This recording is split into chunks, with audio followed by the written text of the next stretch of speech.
Bos Better nanti lagunya ditunggu ya bos. Ya ketemu para bos-bos iya kan bos Better kali bos Basno lagi pada mirunggan iya. Rembugan apa? Aku kerungu loh. Aku kerungu loh. Iya. Ngesuk arep diwehi ngesuk persenan. Vine sekian persen aja. Nah, gitu.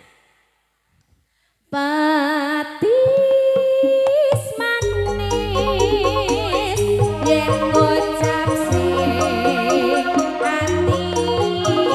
ati tansah taandene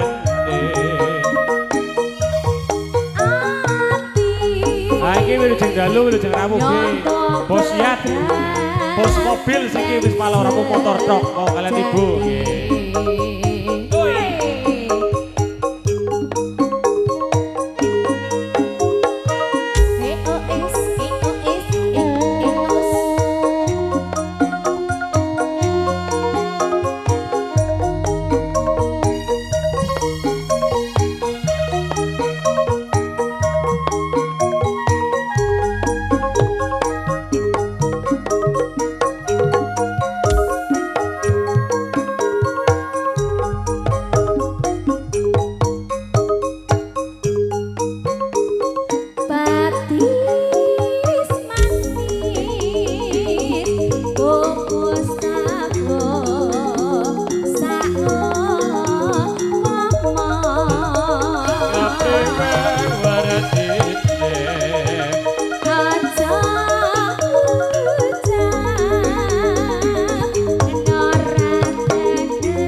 Bos Marno nggih juragan niku ayam goreng. Nggih. Kali ibu ngaturan ujung kondur. Nggih, matur suwun ugi niki sampun dipun paringi bebungah nggih.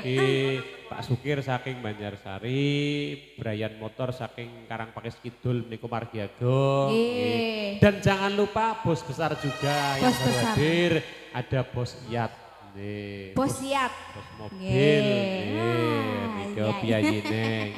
Biyen ta motor sing wis mundak dari mobil ya. Pernah ngomong mobil pirang-pirang dadi showroom iki luar biasa. Ya. Alhamdulillah. Men kayak bos kacung esuk duit mobil akeh banget ya. Amin. Ibune nyini kakinya ngomong bareng ngomong kayak bos kacung iya maksudnya iya. Bos kacung kan mobil akeh banget ya maksudnya nggih. Mangga lajeng kenali. Patis manis yen ngocap